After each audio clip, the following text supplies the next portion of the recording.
China and Iran.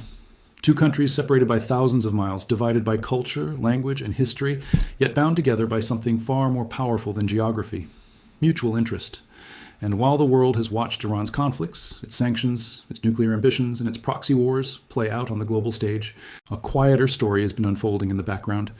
A story about how China, one of the world's most powerful nations, has been systematically, deliberately, and very quietly keeping Iran alive. This is not a story of military alliance. China has not sent troops. It has not fired a single missile. It has not stood shoulder to shoulder with Iranian soldiers on any battlefield. Beijing is far too calculated for that.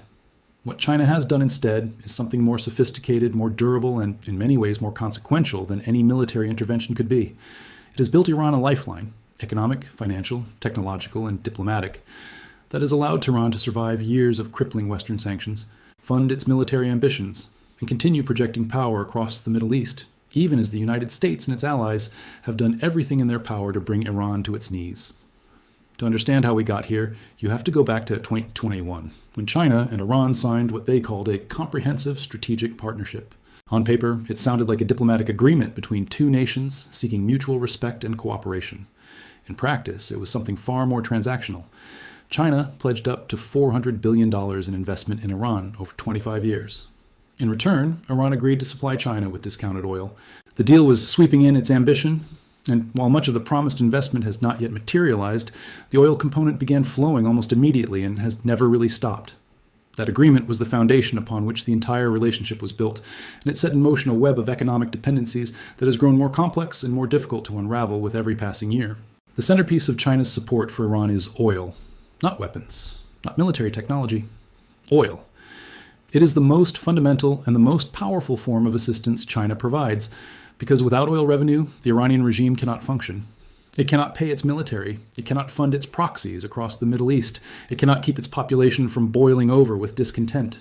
Oil is the financial oxygen of the Iranian state, and China is the only country willing to breathe life into it at any meaningful scale.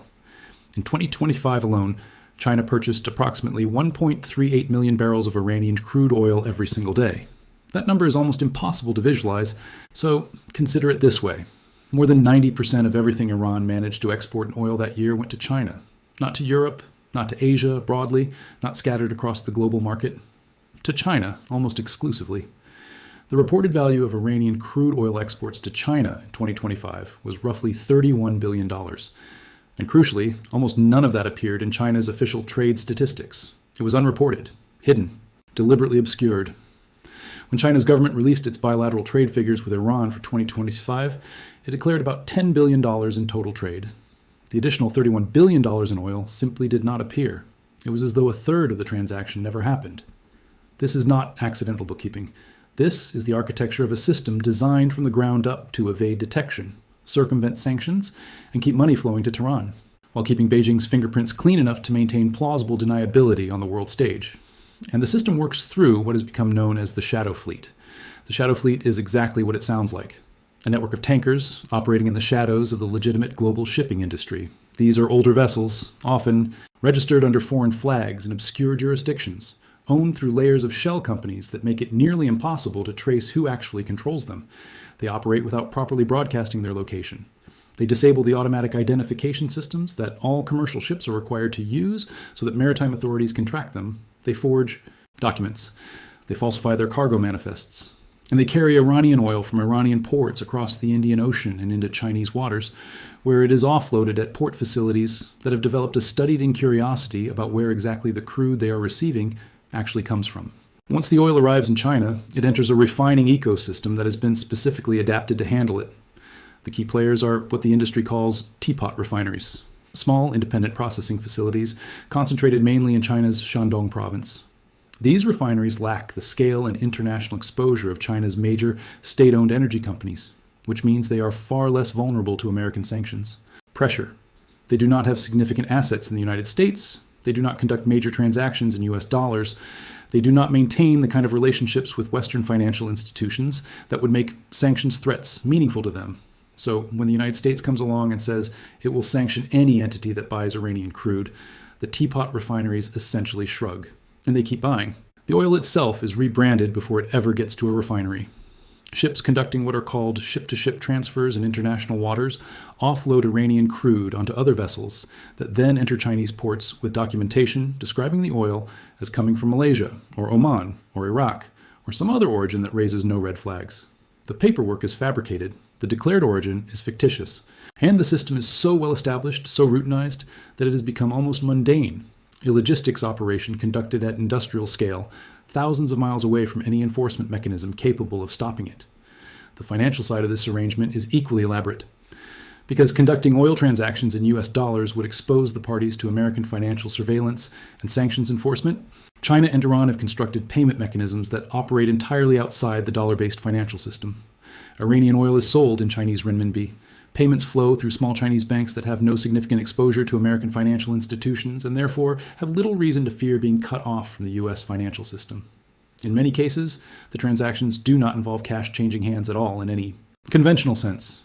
Instead, China has linked oil payments to its infrastructure investments inside Iran, creating a barter-style arrangement where Chinese contractors building projects in Iran are effectively paid using credits generated by Iranian oil sales. The money never has to cross an international wire transfer that Western regulators might see. It circulates within a closed system that Washington has very limited visibility into. This entire financial architecture represents something genuinely new in the history of sanctions evasion. Iran effectively taught Russia how to do it after 2022, when the West imposed sweeping sanctions on Moscow following the invasion of Ukraine. Russia adopted Iran's playbook, began routing oil through similar shadow fleet arrangements, and started receiving payments in renminbi through Chinese intermediaries. What had begun as an improvised Iranian survival mechanism gradually evolved into a structured alternative financial system linking multiple sanctioned economies to China as their common hub. Beijing never officially sanctioned any of this, but it never moved to stop it either, and that passive permission is as meaningful as any active endorsement. Now, layer on top of all of this something even more alarming: China's support for Iran's military-industrial capacity. Because buying Iran's oil and helping it evade sanctions is one thing, but evidence has emerged that China has also been supplying Iran with materials that directly feed its weapons programs, specifically its ballistic missile program.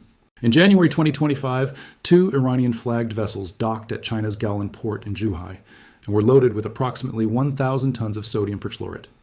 Sodium perchlorate is a chemical compound that serves as a key precursor in the production of ammonium perchlorate, which is the primary oxidizer used in solid rocket propellant. In plain terms, it is an ingredient for missile fuel, 1,000 tons of it. And then, in early March 2026, it happened again. 2 more state-owned Iranian vessels departed Gaolan port, carrying what intelligence analysts assessed to be another shipment of the same material. And then, in April 2026, at the very moment when American and Israeli forces were conducting strikes specifically targeting Iran's missile production infrastructure, more shipments arrived. 5 vessels in total, all owned by the Islamic Republic of Iran Shipping Lines, a company sanctioned by the United States, the United Kingdom, and the European Union, docked at Iranian ports, including Chabahar and Bandar Abbas, carrying what analysts assess to be enough sodium perchlorate to fuel hundreds of ballistic missiles. The timing is almost too brazen to believe. The United States and Israel were actively bombing Iran's missile factories, attempting to degrade its capacity to rebuild its arsenal, and simultaneously, Chinese ships were delivering the raw materials Iran needed to do exactly that rebuilding. It is as though someone was trying to refill a bathtub while someone else was trying to drain it. China's defense, to the extent that it has one, is that sodium perchlorate is not explicitly listed as a prohibited substance by the United Nations or the Missile Technology Control Regime. This is technically true. The compound has legitimate industrial uses in various chemical processes, but the quantities being shipped, the timing of the shipments, the sanctioned status of the ships carrying them, and the destination, Iran, in the middle of a conflict in which its missile program is a central military instrument, make the intended use about as ambiguous as a bullet. The plausibility of the deniability here is thin, almost to the point of transparency.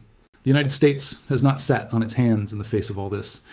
The Treasury Department's Office of Foreign Assets Control has been issuing sanctions at a rate that would have seemed extraordinary just a few years ago. Since February 2025, the United States has sanctioned more than 1,000 Iran-related persons, vessels, and aircraft. In April 2026 alone, the Treasury targeted approximately 40 shipping firms and vessels, along with a Chinese refinery, Hengli Petrochemical, one of the largest teapot refineries in China, and one of Tehran's most significant oil customers, described by the Treasury as having purchased billions of dollars worth of Iranian petroleum. The Treasury Secretary himself publicly accused Beijing of effectively financing Iran's military through its oil purchases, arguing that Chinese demand was what was keeping the Iranian regime economically viable. And then China did something that genuinely surprised even the analysts who had been tracking this relationship most closely. Beijing's Commerce Ministry issued a formal directive invoking a law called the Blocking Statute, a piece of legislation passed in 2021 that prohibits Chinese firms from complying with foreign sanctions that China considers illegitimate. The directive explicitly instructed Chinese companies, including the teapot refineries that had been sanctioned by the United States, to ignore those sanctions and continue operating normally. It was the Chinese government formally, publicly, in writing, telling its companies to defy American economic enforcement. Analysts who had spent careers studying Chinese economic statecraft described it as unprecedented, not because China had not been facilitating sanctions evasion before, it very much had, but because it had always done so with a layer of deniability through private actors, through inaction rather than action. This was something different. This was the state stepping out of the shadows and making its position explicit. The geopolitical logic behind all of this is not difficult to reconstruct. China and Iran share a fundamental strategic interest in weakening American dominance of the global order. Beijing has watched for decades as the United States used its control of the dollar-based financial system, its naval power, and its network of alliances to shape outcomes around the world in ways that constrain China's own ambitions. Iran is a useful partner in disrupting that order. It ties down American attention and resources in the Middle East. It threatens Israel, a key American partner. It challenges the Gulf states that host American bases. It keeps the Strait of Hormuz, through which a significant portion of the world's oil supply passes, in a state of perpetual tension. From Beijing's perspective, a viable, functional, militarily capable Iran is an asset in the broader competition with Washington, even if China would strongly prefer that Iran not actually close the Strait of Hormuz, which would devastate China's own oil imports. This is why China's support is calibrated the way it is. Beijing is not trying to help Iran win a war. It is trying to help Iran survive, to remain a persistent irritant to American power, a source of instability that Washington has to manage, a drain on American diplomatic energy and military resources. A dead Iranian regime is no use to China, but an Iran that is perpetually under pressure, perpetually fighting, perpetually requiring American attention, that Iran serves Chinese interests quite effectively. At the same time, China has its own vulnerabilities in this relationship. Before the military conflict that erupted in early 2026, China was importing roughly 3.4 million barrels of oil per day from Gulf producers, all of which had to transit the Strait of Hormuz. Any conflict serious enough to disrupt that flow would hit China's economy hard. Beijing is therefore performing a genuinely difficult balancing act, supporting Iran enough to keep it functional as an anti-American partner, while being careful not to push the conflict to a point where the strait closes and Chinese energy imports collapse. It is a tightrope walk, and China has been navigating it with considerable strategic finesse, always doing just enough, never quite doing too much. There's also the matter of how China's behavior is reshaping the broader geopolitical landscape of the Middle East. The Gulf states, Saudi Arabia, the United Arab Emirates, Qatar, have traditionally looked to the United States as their ultimate security guarantor. But they have watched the American willingness to use military force in the region fluctuate over the years, and they have observed China's rising economic presence with a mixture of pragmatism and strategic hedging. The United Arab Emirates, for instance, saw a significant increase in its investments in China in early 2026. Gulf states are not abandoning the American security umbrella, but they are quietly building relationships with Beijing as insurance, and China is encouraging them to do so precisely because it understands that economic interdependence is the foundation of long-term influence. Meanwhile, the sanctions regime that the United States has constructed around Iran is under more stress than it has ever been. The teapot refinery system, the shadow fleet, the renminbi payment networks, the barter-style financial arrangements, all of these represent not just Iran evading American sanctions, but a proof of concept for a world in which American economic coercion is significantly less effective than it has been. If Iran can survive a maximum pressure campaign of this intensity, largely because of Chinese support, what does that say about the future utility of American sanctions as a foreign policy tool? That question is being studied very carefully in capitals from Moscow to Beijing to Pyongyang, and the conclusions being drawn are not favorable to Washington. The House Select Committee on China published a detailed report in 2026, laying out exactly how the system works, and the picture it painted was striking. China, Russia, Iran, and North Korea have not just independently developed sanctions evasion techniques.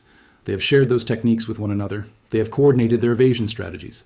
They have built, collectively, what the committee described as an alternative market for sanctioned goods, denominated in Chinese currency, carried by a shadow fleet processed by refineries that operate outside, Western financial oversight, and financed through mechanisms that are largely invisible to American surveillance. It is not quite an alliance. It is something more like a syndicate, a group of countries with different interests and different relationships, united primarily by their shared interest in undermining the American-led economic order. It is worth pausing to consider what this relationship looks like from Tehran's perspective. Iran is not a passive recipient of Chinese generosity. It is a sovereign country making strategic calculations of its own, and its decision to lean so heavily into the Chinese relationship has not come without costs. Iran is selling its most valuable natural resource at a significant discount, below market price, in exchange for Chinese patronage. The renminbi it receives in payment is useful inside a closed bilateral trading system, but it is not the dollar. It cannot be freely deployed in global markets. It does not have the convertibility or the reach that Iran's oil revenue would have if the country were fully integrated into the international economy. Iran has, in effect, traded economic sovereignty for political survival, and there is a real debate inside the country about whether that bargain has been worth it.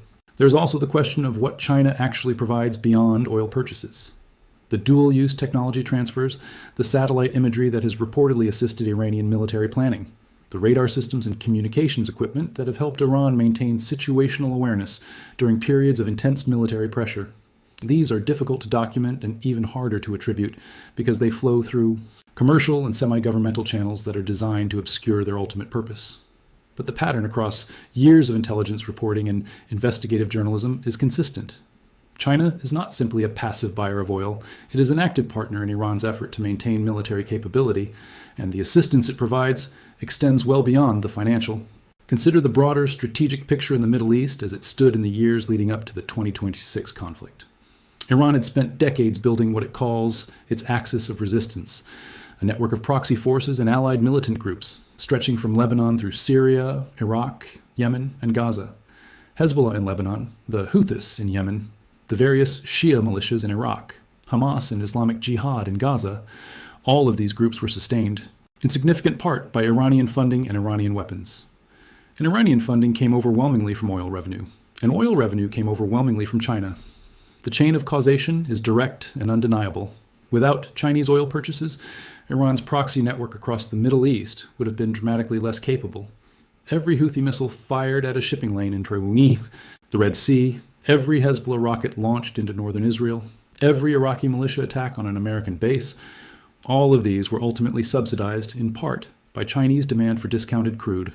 This is the most uncomfortable truth at the heart of the China-Iran relationship, and it is one that the diplomatic world has been remarkably reluctant to state plainly. When the United States accuses China of supporting terrorism or destabilizing the Middle East, Chinese officials respond with outrage and procedural objections, pointing out that they are simply engaging in lawful trade with a sovereign nation. But the functional reality is that Chinese money flowing to Iran flows from there to groups that the United States, the European Union, and the United Nations all designate as terrorist organizations. The chain of culpability may be indirect, but it is not invisible. The question that observers are now wrestling with is where all of this leads. The United States has responded with more sanctions, more diplomatic pressure, more targeted strikes on Iran's military infrastructure. None of it has stopped the Chinese oil purchases. None of it has stopped the chemical precursor shipments. The blocking statute directive from Beijing suggests that China is now willing to make its defiance of American economic enforcement explicit rather than tacit, which represents a significant escalation in the broader competition between the two superpowers. What is clear is that China's support for Iran has not been the dramatic, headline-grabbing intervention that Western publics might imagine when they think of one country helping another. There have been no Chinese generals in Iranian command centers. There have been no Chinese weapon systems deployed in Iranian battles. What there has been is something quieter, more patient, and arguably more effective. A steady, systematic, decade-long effort to make Iran economically viable, militarily capable, and diplomatically shielded, conducted through oil markets and shipping lanes and small-town Chinese refineries and obscure financial intermediaries, far from any camera or any obvious moment of accountability. China has helped Iran survive. And in doing so, it has also demonstrated something about the nature of great power competition in the 21st century. That the most consequential battles are often fought not with weapons, but with tankers, bank transfers, and chemical shipments in the dead of night.